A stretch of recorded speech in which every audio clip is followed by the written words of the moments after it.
The NFL draft is officially 2 weeks away, and we have an exclusive with an NFL draft expert who dives into what he's thinking the Ravens could do, who he thinks the Ravens should take, and so much more, all coming up next on Locked On Ravens.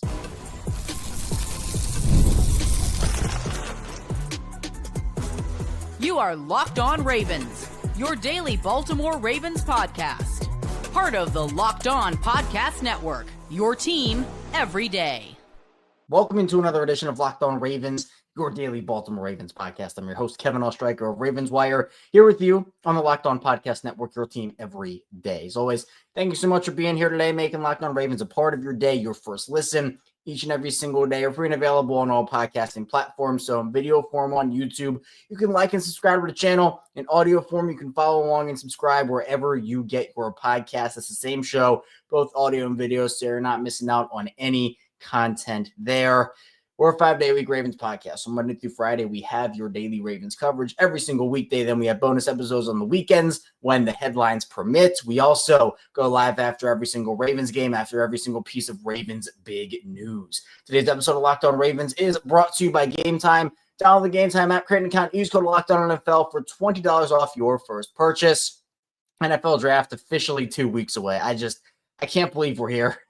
I say it every show. It sneaks up on you, especially in that early portion of April when free agency is a couple weeks.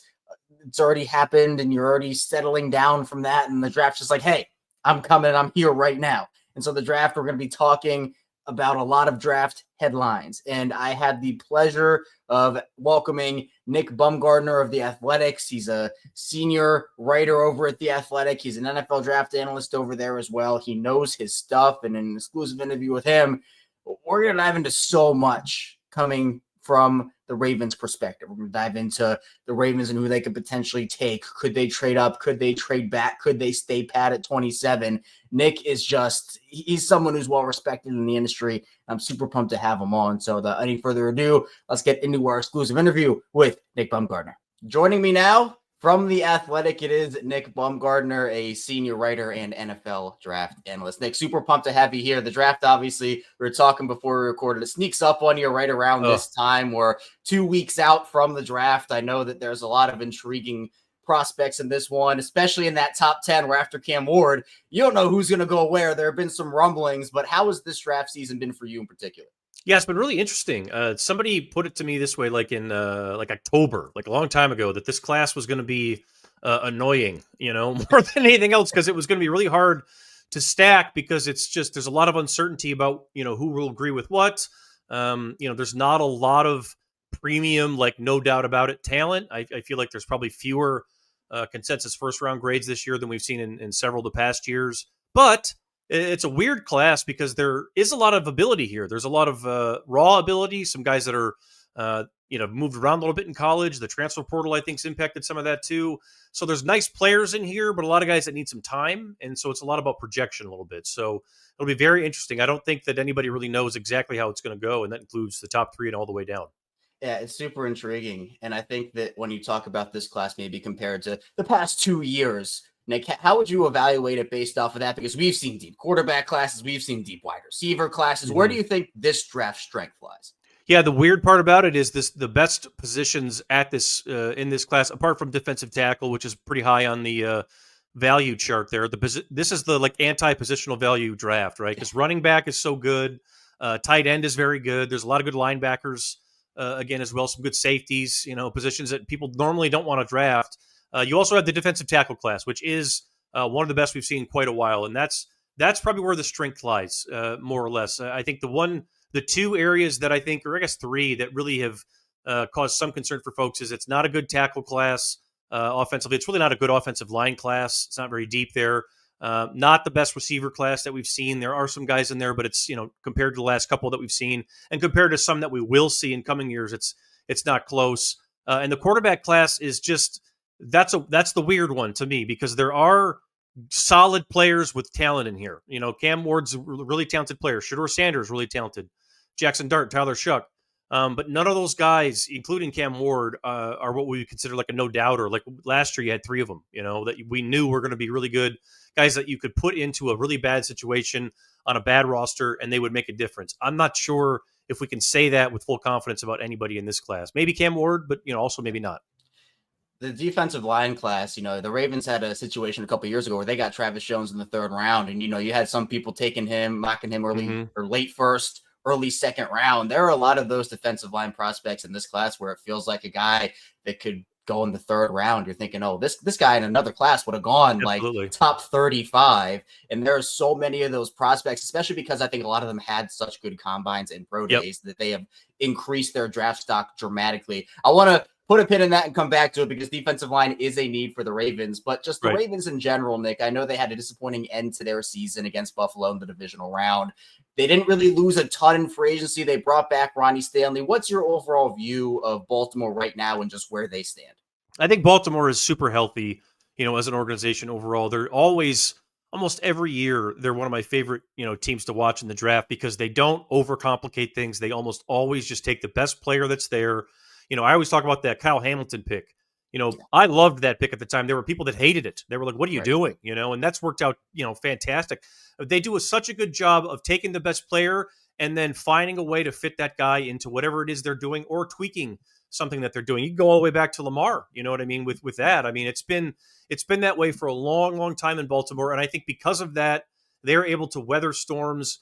If a pick doesn't work out, somewhere along the board, you can rest assured that they have found someone else in that class probably also that is, maybe a steal somewhere that is going to work out. They don't take, foolish risks. They don't spend foolish money on people that they don't need to. Stanley was a good signing, especially because of this tackle class. They're also one of the best teams in the league at advanced scouting and understanding what's going to be on the horizon in the draft. Maybe not this year, but also next year and the year after.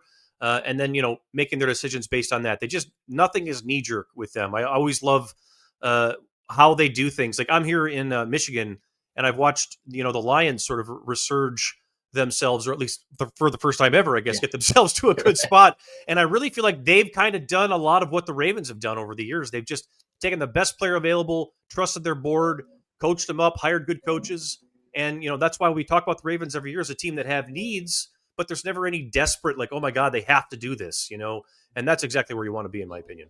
Yeah, we'd definitely be having a different conversation if they weren't able to retain Ronnie Stanley. And I know that probably wouldn't have been the best because of the tackle class, like you mentioned, but because they have Stanley back, you're exactly right. It's like they can take a bunch of different positions and not feel like they've pigeonholed themselves into, well, we have to take a corner. We have to take a defensive lineman because you could go a bunch of different directions. And I feel like that is where Baltimore has thrived. You mentioned Kyle Hamilton. I could give you hundreds of examples of the Ravens doing that. The depth of picks every year is always outstanding. They almost always get a guy on day two that you're like, whoa, like you just said the other day, like a guy that was supposed to be going, much higher. And then really, if you go deeper, they almost always get a guy on day three that shouldn't have been there either. They just, the class of the league, in my opinion, the last 25 years in terms of, right there with Philly, in terms of consistent scouting and making sure you're just never in a bad spot. I mean, that's just the Ravens. Yeah, they've been unreal, and they have 11 picks this year. Obviously, Nick, also the Kings, somehow the compensatory formula. They always get their squeeze with the comp picks, so they have 4 of those again this year. 11 draft picks. It can be a lot to make a roster at times, especially because Baltimore again doesn't have a ton of glaring needs. In this class, there's been a lot of, I guess, controversy within the Ravens fan base and just in Baltimore in general. The Ravens have the 27th pick. There are a couple directions they could go here. They could move up if there's a guy that ends up falling, early 20s, maybe late teens. They could stand pat at 27 and, they will take the best player available like we've talked about. Or they can maybe do a trade back. Fifth-year options are valuable, but maybe they move back to the first, second, third pick of the second round, get some more draft capital. Who are some players that you'd feel like Baltimore, if they're on the board, let's say 22, Chargers have that pick, 22. Yeah. If there's a guy that falls, maybe like a Kyle Hamilton, like they had at 14, who are some players you would maybe target for Baltimore in that range? Yeah, the guy that I actually ended up giving him, Donovan Iziraku, who I don't think is going to make it all the way down to them, but I did my last 3-round mock. I just didn't do any trades, so it kind of fell to how the board was going to fall.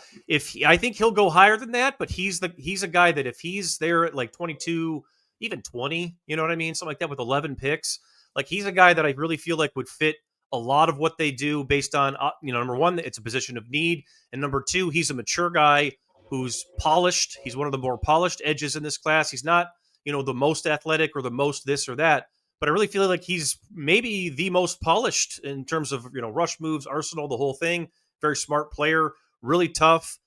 which we know, you can't play in Baltimore and not be a tough football player, obviously. So I think that's the one spot that I've looked at a few times for them and said, like, man, if they could find their way to get him, that would be another one that feels like kind of like a robbery there. Derrick Harmon would be another one too, the defensive tackle there from Oregon.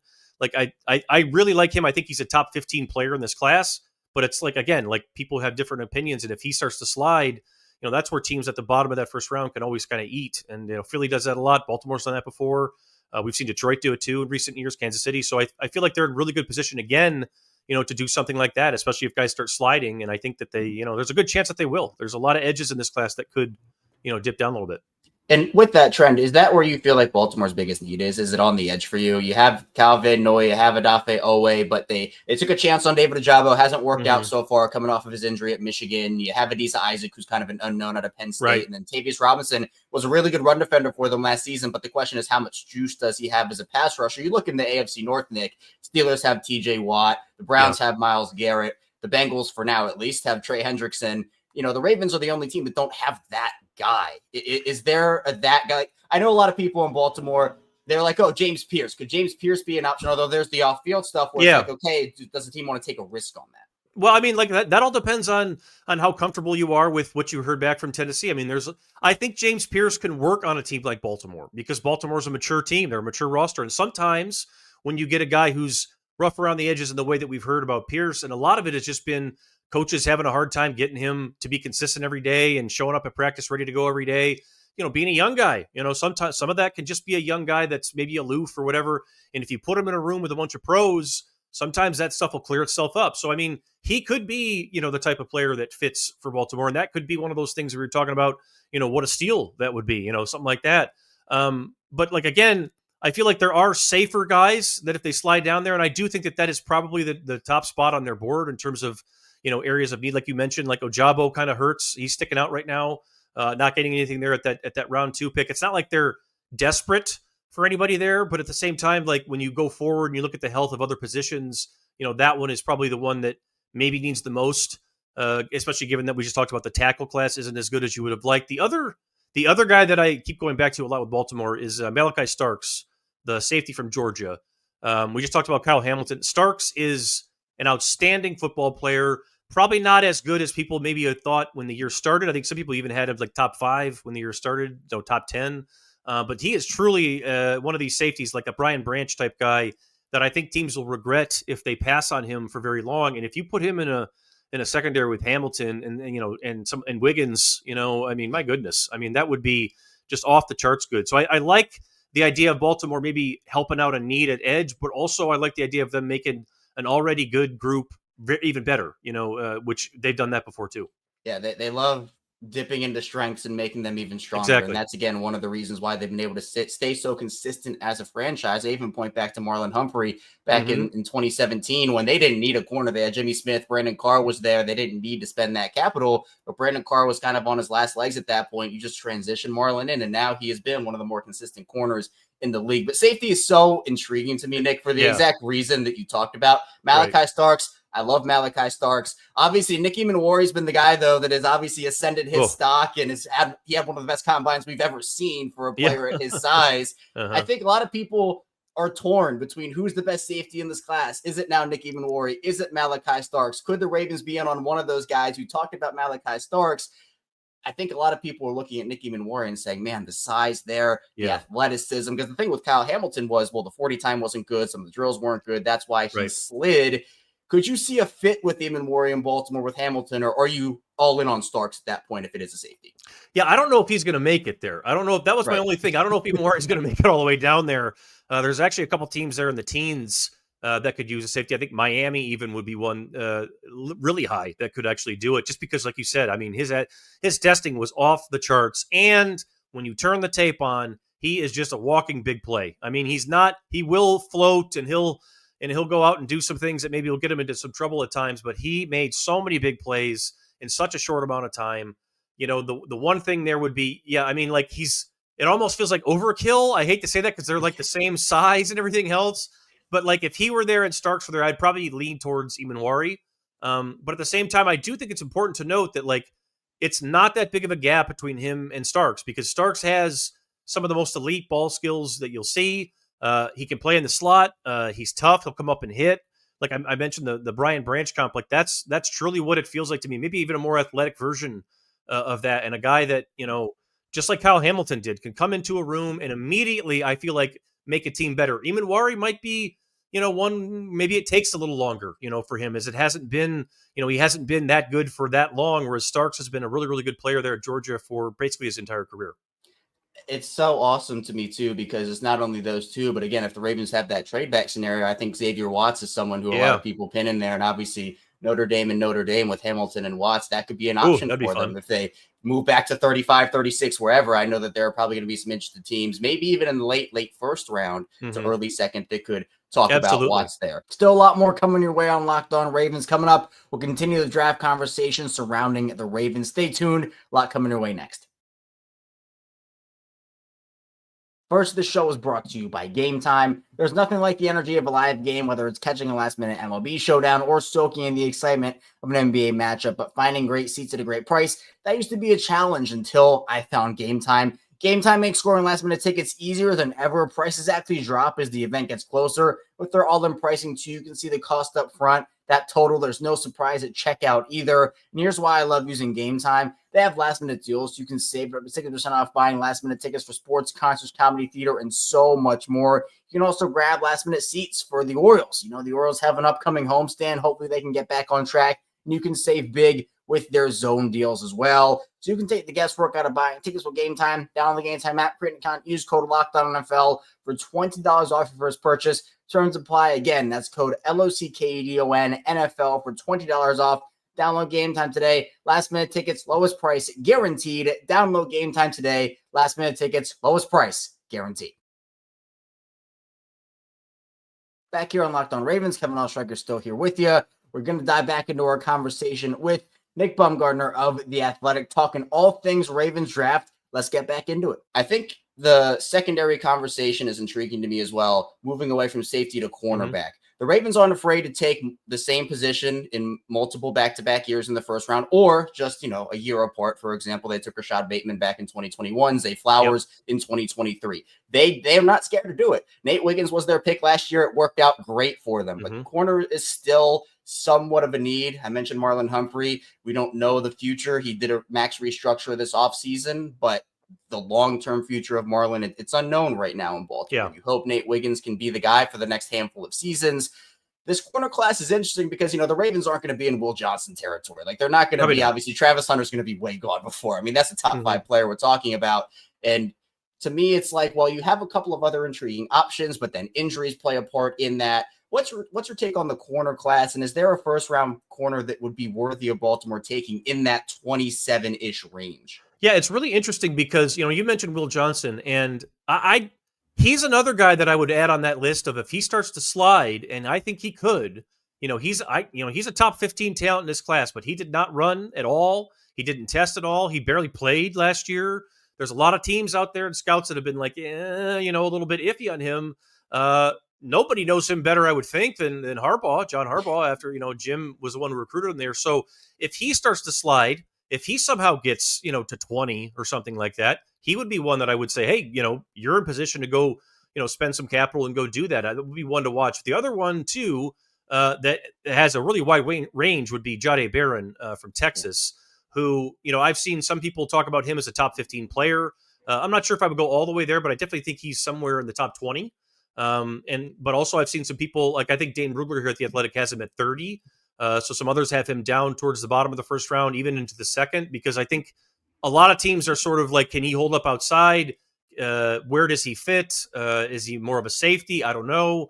But for me, I think when you looked at his combine and how well he ran, plus how well he interviewed with a lot of people, you heard he was just like a fantastic character guy across the board. Texas loved him.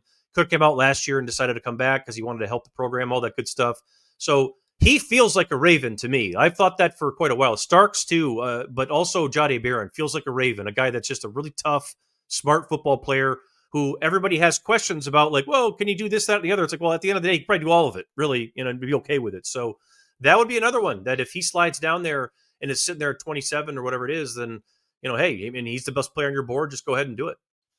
Both those would be home runs. I mean, I'd be Yeah. thrilled. I know the organization would be thrilled if that were to be the case, especially because those are guys that you don't expect them to be there at 27 No. at this point. But if they Right. fall, and we've seen the Ravens lucky into guys like that, they could Very either make the move possible. up Very or just possible. stick at 27 as well. One guy that I think is really intriguing, Nick, and there's a wide range on this guy, Savon Revel out of East Carolina. Obviously, the injury has had teams a little worried. I know that things have come out about his recovery's going well. Yeah. Without the injury, I think we're talking about a no doubt first Oh, rounder. yeah. Could be Yeah, talking yeah. about top 15, Top whatever it is. 15 But probably, yeah. obviously, the injury does have that impact. Where are you on him right now? And could he maybe be an option if the medicals are comfortable enough with where Baltimore wants them to be?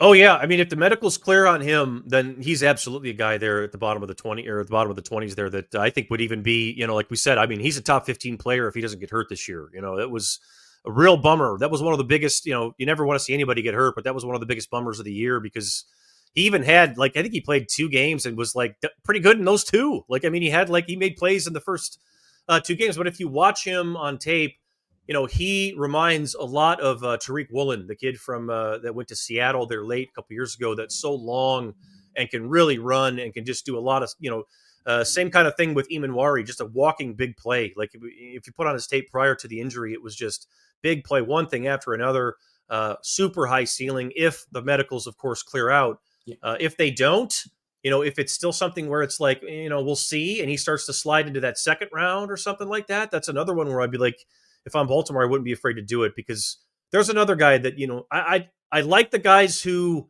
if his medicals hold up, have now been doubted and are really talented and can come out and say, hey, remember me, type of thing. He feels like, one of those type of guys. I've seen people have him down in the 50s and 60s, even over the last couple of weeks. So we'll see how it goes with him. But if, all going to depend on how teams feel about the health and everything else, and which is always tricky with stuff like that.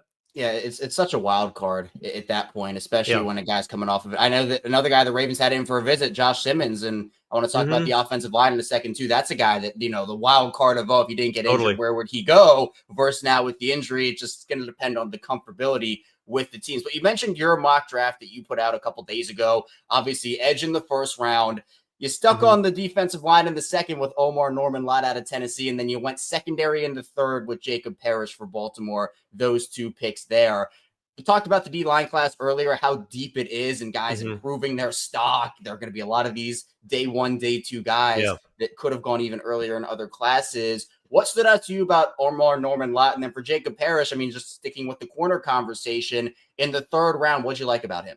Yeah, Norman-Lott is one of the more explosive, big bodied, he's got giant hands, really long arms, and he was really explosive off the ball, had a really good win rate in college, was one of the better interior, I felt like, pass rushers in general, who really generated a lot of explosion and burst off the ball, who could he gives up a little bit against the run. He's a little light at times. I think he played at 290 and he's 6'1", but he's got a ton of length and is just extremely fast and quick off the football. I feel like he's a guy that we haven't quite seen maybe everything he can give to a team in terms of the pass rush.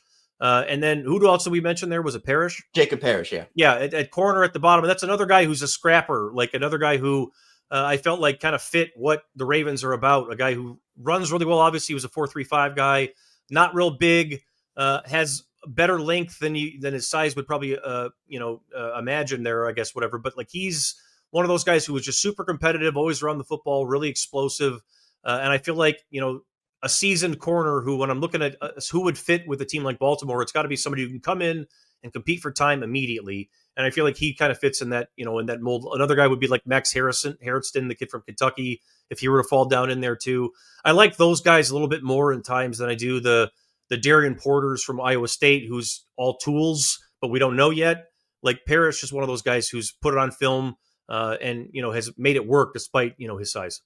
I think the great thing with Baltimore's situation is that they don't have to have all these second, third round guys come in and immediately start for you. Right. You can obviously allow the development time to happen. You're not thrusting them into a huge role. Some rookies thrive in that, others don't. And I think for Baltimore, just having them sit behind a Marlon Humphrey for a Parrish, or obviously Matabike and Jones in Baltimore on the defensive line, that helps a lot. There's still so much Ravens draft content to get to in the final part of the show. There are plenty of questions and plenty of answers we're going to dive into. Stay tuned. A lot coming your way on the show.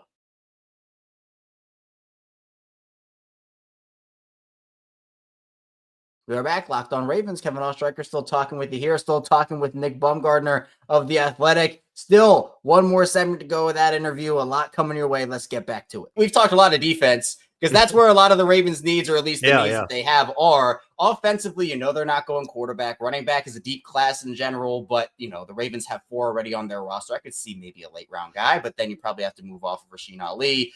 Wide receiver is the interesting one because you have Zay Flowers, you have Rashod Bateman, DeAndre Hopkins is now there as well.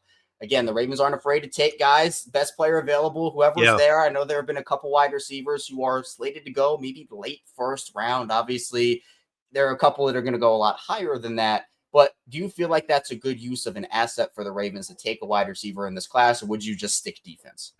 That's a tricky one because I do feel like a guy like Matthew Golden with his speed and everything else could be a terrific fit there in ways that we've seen from Flowers. I feel like there's some similar Luther Burden, same type of thing. Like if he were a guy that they were interested in, I think you can get a lot of different stuff out of Burden. You can involve him in the run game. That could be something that, is another wrinkle for everything they do with Lamar and Henry in the backfield there. And the other guy that I just absolutely love for everybody in the draft is Emeka Egbuka from Ohio State. Like he feels like to me the most quarterback friendly receiver in the class. The guy that's just always open, never drops the ball. Is his route is right every single time. He blocks. You could use him in the run game as well. He's not an overwhelming athlete. He's not super big or anything else like that. So he's the guy in that whole group that I feel like could slide some. And that's one of those ones where we look up at the end of the day, sometimes in these drafts, and we're like, how the hell did Baltimore get Egbuka, or something like that? Like, that's the type of thing that I feel like could end up happening if those receivers start to fall. And then they say, hey, he's the best player on our board. He would immediately come in and help Lamar right away in a number of different areas, and he would fit in our offense. And I just a competitive football player who's played at one of the toughest places in the country to perform at, and he's done it really well. So that's it. I wouldn't rule those out because I think that there are fits there for a team like Baltimore that all those guys would fit into what they're doing. It would just be a matter of how much higher are they on their board than whoever else is on the defensive side. Right, and that makes a lot of sense because the Ravens could go a bunch of different directions in this class. I think I have 2 more questions for you. Yeah. The last one might be one of the most obscure draft questions you've ever heard, so I'm excited for that one. But first, I want to take the pin out of the offensive line conversation because, again, it's not a huge need anymore, especially at the tackle position. You have Ronnie Stanley. They struck gold with Roger Rosengarten in the second round last year. Yeah, great pick. The guard position, they have trust in Daniel Falele, and Andrew Voorhees right now is projected to be their left guard. But there are a bunch of offensive linemen that are going to maybe be in that 27 range. I know Donovan Jackson is a popular name out of Ohio State. Obviously, Simmons, who we mentioned, Baltimore had in for a visit. Do you feel like taking a tackle, and even if he has to sit behind Ronnie Stanley for a year or two, is that the best use of their pick at 27, considering they're a competitive team, they're going to compete for a Super Bowl? Could you kick a guy like a Simmons or a tackle into guard for a year? Where are you with the Ravens and their offensive line position? Yeah, I like Donovan Jackson as a fit for them, possibly because of exactly that. He was a guard for most of his career at Ohio State and didn't move to tackle until Simmons got hurt. So he can absolutely play guard right now. He might be more comfortable at it in the long run. He just has the size and the length to kick out and play tackle if you want, which is always a really valuable thing for teams because we know guys get hurt. We know guys get dinged up. If you have a guy that can possibly do both and a guy who's also played a ton of football, a smart player who's played, I think he started his sophomore year all the way through at Ohio State. So I've liked him a lot for them, and I think he'll be on the board and possibly available. But you mentioned him, Simmons. I absolutely think he could play guard. I think he could do exactly what we're talking about as a guy who could move inside and be a guard for a minute until you're ready for him to be a tackle. And, you said it earlier about the injury. If he wasn't hurt, number one, I don't think Ohio State would have lost a game. I think they would have beaten Michigan. Number two, I think he would be a possible top 10 pick here. He was absolutely outstanding in the first month of the season. Now, we would have had to see him do that the rest of the way, of course, as well. But if he'd have kept that level of play up, he was terrific. And so, you look at a guy like Membo up there, the kid from Mizzou, that's what Simmons healthy sort of reminds me of, a guy who can just do. He's really hard to beat around the edge. He's so athletic. He almost shuffles like a basketball player with his agility and short area when he's healthy, of course. And I believe he's supposed to be ready to go, or at least he said that anyway when training camp comes around. But again, you never know. You never know what teams are going to say with him. If you're a tackle needy team that needs a guy to start right now and you're at 15 or something like that, do you do that, or do you wait and maybe he starts to slide down?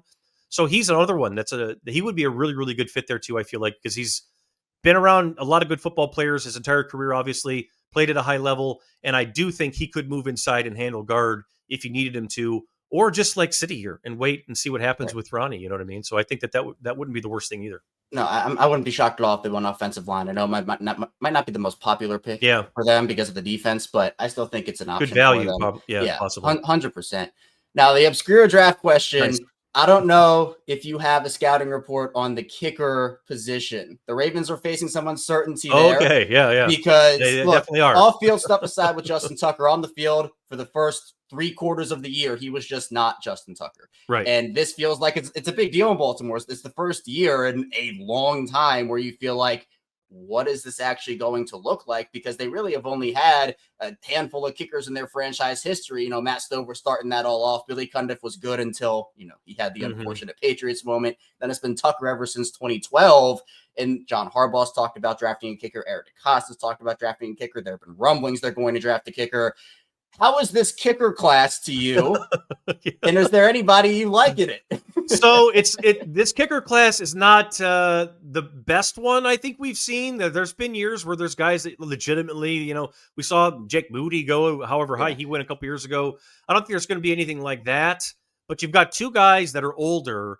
Andre Borregales, I can't pronounce his name. Andre from Miami.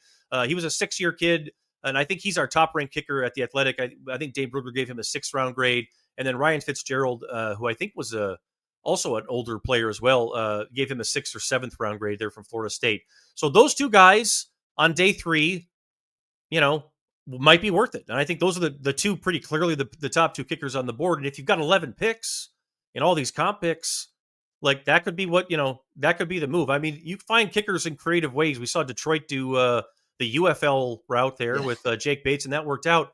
But if you're looking for a guy with a big leg, that's what we're talking about here at the top of the board there. Those guys have big legs. They've shown it in college. And if you can take a flyer on them in the 6th or 7th round, and you're a team that's already got, playoff level roster, that's not the worst move at all. I mean, I like investing in kickers young like that. I don't like playing kicker roulette, and just doing this thing where you have to bring in a new guy over and over and over. I like bringing a young guy in, letting him go through his lumps, learn as he goes, not too high. You don't want to take a guy in the 3rd round, but, down there in the 6th or 7th, I think those two guys might fit and be just fine. Yeah, the Ravens aren't afraid to do it. Jordan Stout in the 4th round a couple of years ago is their punter. So you have 11 picks, you're starting to think, okay, with mock draft, you're taking your 3rd cornerback, taking your 3rd D lineman, like kicker is an option for them most definitely. But Nick, I appreciate you. Please, before I get you out of here, tell people where they can find you, what you're working on. I know it's busy season right now. Yeah, we're just cranking out draft stuff. The Beast came out today, so check that out on The Athletic. We'll have more mock drafts. I think I'm going to do a redraft of last year's draft as well in the coming weeks. And then I'm just at Nick Baumgardner on Twitter. Just go search me out and say hey. Nick is absolutely incredible. He knows his stuff. Be sure, again, to check out all of his work. Links will be in the description down below. Thank you to everybody who watched, listened to Locked On Ravens today. That's all I have for you today. Coming up tomorrow, we'll round out the week, continuing to talk about Ravens draft, Ravens news, and all things Ravens over here on Locked On Ravens. So on the way out, hit the like and subscribe button in video form, follow along in audio form for that 5 days a week plus more of daily Ravens coverage. Tell a friend, tell a family member, and I'll see you right back here tomorrow on Locked On Ravens.